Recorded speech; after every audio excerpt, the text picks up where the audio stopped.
Well, things turn nasty in a hurry in this little bonus arc.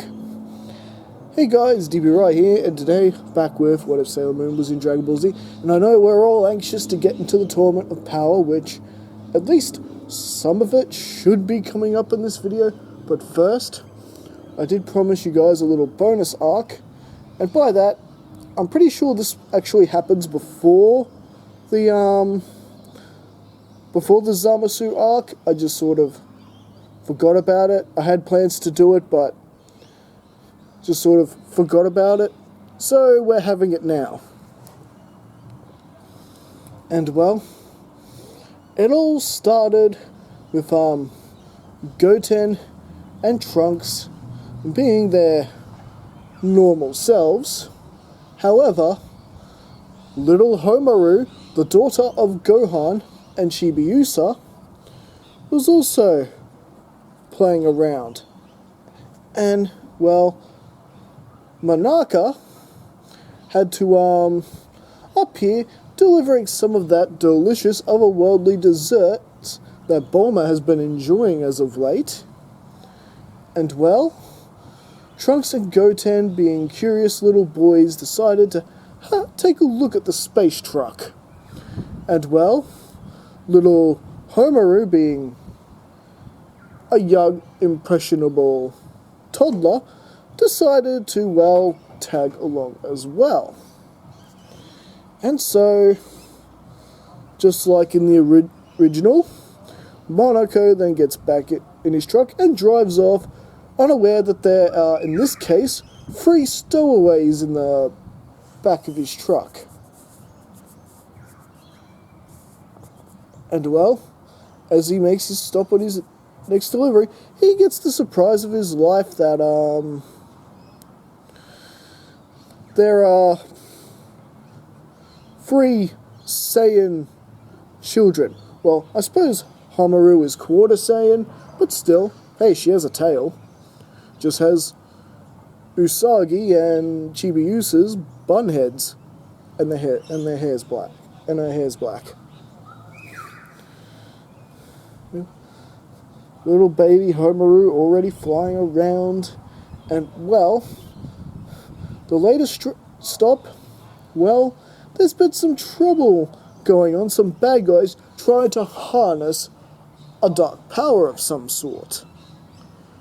Something that the guardian of this planet has been trying to keep out of the wrong hands for centuries. Well, I am afraid that it is now about to fail because this thing is unleashed.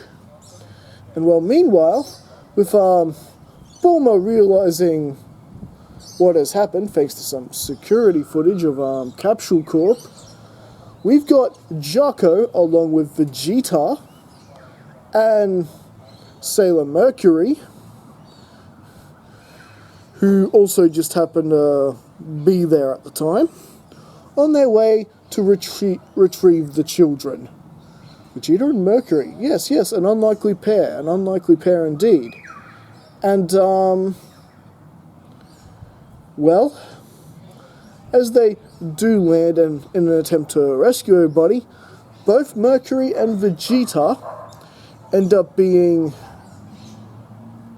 copied by this evil pinkish purplish liquid thing. I can't remember what it's called. Bottom line is, we've got an evil copy of Vegeta and an evil copy of Mercury on the loose, trying to, well, capture them completely, and of course, capture the children as well. Luckily, you got Jaco there as well, who can battle as well. There did seem to be a moment that the evil copy of Mercury would get her hands on Homaru. However, one shining light from the moon insignia on top of Homaru's head was able to keep Mercury at bay. And well, this is when Goku and luckily the rest of the Sailor Guardians show up. When I say rest of the Sailor Guardians, I mean everyone else from Mercury's team. So, none of the Outer Guardians, at least not at the moment, just Mars, Jupiter, and Venus.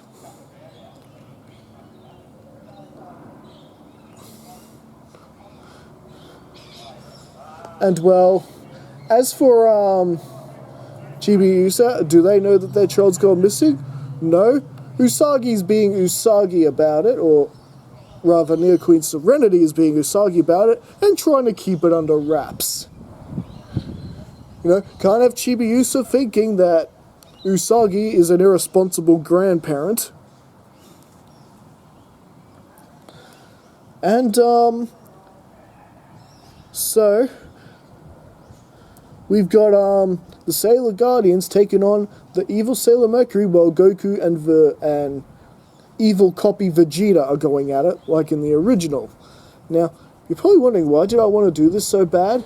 Well, the whole evil Salem Mercury thing is sort of my tribute to the Sailor Moon live-action series. Because if you've ever watched that, I believe it's Kunsight puts a spell on her at some point and makes her dark Sailor Mercury. So it was sort of my tribute to that.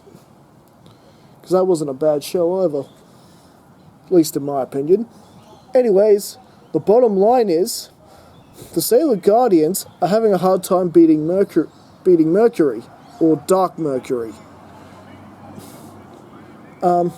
They don't understand it. Where'd she get this power from all of a sudden? I've always had that kind of power. I don't get it. You've never seemed this strong. That's because I've never fought you. And well, this is where the realization comes in that Sailor Mercury technically has strategic ways to bring down her other Sailor Guardians. Like Batman and the Justice League. Yes. She's actually been coming up with ways to bring down members of her team should the need arise. The only problem is, it's come back to bite her on the ass because you got this evil version of her running around who's an exact duplicate of her. So, in order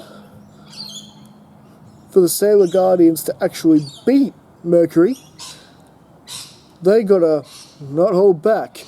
And meanwhile, Vegeta is giving Goku and his evil copy imposter the runaround. Kakarot, how dare you lose to a mere imitation of me? You, if you're a true copy of me, then you shouldn't be letting this clown run all over you. You know, Vegeta's sort of confusing like this. However, in the end, Goku does manage to find a way to beat the doppelganger Vegeta and restore him to normal. Meanwhile, Mercury pretty much seems to have the Sailor Guardians on their knees. It's not looking good for the good guys. However, this is where Venus and Mars sort of come up with a bit of an idea to defeat her. If their usual teamwork and usual tactics aren't going to work, then the answer is be less predictable, be unpredictable. And, well, so they switch up their tactics and they're more battling her sort of on an individual level, keeping her grounded and locked down until Mars, who has or rather not Mars, Jupiter would be the best pick actually. So while Mars and Venus keep Dark Mercury locked down, it will be up to Jupiter to deal in the final blow. And it's still sort of hard for them because, you know, even though this is an evil Mercury, the good Mercury, it's like they're attacking the good one. But if they don't, pretty soon the real Mercury is just going to disappear, and you're going to permanently have this evil doppelganger in their place. So, it's do or die. Mars and Venus managed to keep her locked down, and Jupiter powers up her most powerful Jupiter electric attack, and essentially it takes down evil Mercury. Salem Mercury is restored, she stops fading away, has access to her powers again, and once again the day is saved thanks to our heroes. And well, little Homaru was returned, with Chibiusa and Gohan not being the wisest. Lucky. Yeah, lucky for Usagi. And so, with that, a couple of months go by. Goku is beginning to get a little soft and decides he wants to do some training with Whis. And he's still wondering when this tournament of power is going to take place. And so, with that, Goku does manage to get to Beerus and Whis' planet just like in the original, but then he uses the other side of the button just to ask Zeno what's going on with the Tournament of Power. And much like the original, Zeno's like, "Sorry, I almost forgot. What's a tournament? Oh, you gotta see a tournament. Lots of fun, lots of fun. More fun than this? Yes, lots more fun." And so, with that, Goku is getting his tournament. And so, Beerus, not happy with Goku at all. In fact, he's thinking of destroying Goku, but they're probably going to need him for this tournament now, especially if there's any sort of dire consequences to come with this tournament. Which, as Beerus guesses there are, as they wait on the planet of the Kais to hear this announcement. The leader of the angels, Whis' father, the big servant to Zeno, whose name I also forget, suddenly shows up and tells them the rules to the tournament, that only one universe will be allowed to keep living. And he looks straight to Beerus. "Your universe is a special exception. However, you and this other pocket universe you seem to have merged with will have to fight as two separate universes. Which, for the sake of the battle, so there's no confusion, it's Universe 7 and Universe 7.1. I know, isn't that exciting? Best friends being torn apart and having to turn their backs and battle each other for an epic battle of survival. Sailor Guardians against the Dragon Team. Come on, we've been wanting this since the beginning of this What If. Well, for the Tournament of Power arc, we're going to get it. Zeno does not recognize the Sailor Guardians universe as a part of Universe 7. However, he has decided to give them a chance to fight too in the Tournament of Power as a separate universe. Even though they're still stuck to Universe 7 and can't separate, they are still technically another universe. Which means, technically we have an extra universe in this Tournament of Power. I think it's 8 universes that actually fight each other in Tournament of Power, so that makes it 9. How sweet is that? And just like in the original rules, the deities can't battle in the tournament. So Neo Queen Serenity, King Endymion, and even Sailor Saturn cannot take part in that tournament. They're too powerful. Their levels are like, Destroyer level. And Sailor Saturn is pretty much the destroyer of that universe. She's the closest thing to a destroyer god they have in that universe, so that would make sense, I figure. And, well, pretty much with that, the Grand Zeno from Trunks' timeline, once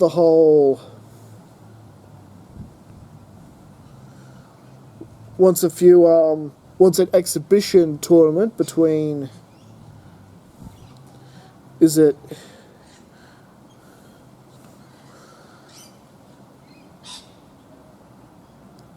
Universe 9 or is it Universe 9 or 10? The one where the wolves are from. I keep getting the universes mixed up, but rest assured you, I will make sure I memorize which universe is which before we do the tournament arc. But yeah, the three wolves against Majin Buu, Goku, and Gohan for the tournament, and it ends exactly the same way it does in the original anime. So now the universes need to pick their team of 10 fighters. As bummed out as it is that the Sailor Guardians are going to have to battle against their friends from the Dragon team,